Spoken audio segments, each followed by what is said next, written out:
The Yukon Temporary Foreign Worker Program was created to address shortages in mining, tourism, and hospitality industries. But unlike the national government's TFW program, workers were only allowed to stay in the Yukon from 2 to 12 months. It was a pilot project that the Yukon government launched in August last year. But when the federal government created sweeping changes to the National Temporary Foreign Worker Program, the Yukon version was also cut. Yukon Minister of Immigration Elaine Taylor says the territorial government is currently analyzing its results from the federal government. They have expressed a willingness, a desire to negotiate another arrangement with the federal government that is within the overall better fit within the context of some of these changes that have been announced by the federal government.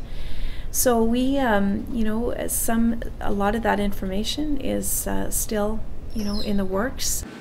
Many Filipinos prefer the nominee program because workers are granted permanent residency status after they complete their 1 or 2 year contracts.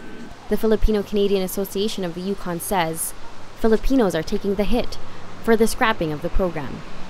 Some of them are disappointed because now they have fewer options on how to bring their relatives here, and also the fees have increased, so that's another cause of concern for many.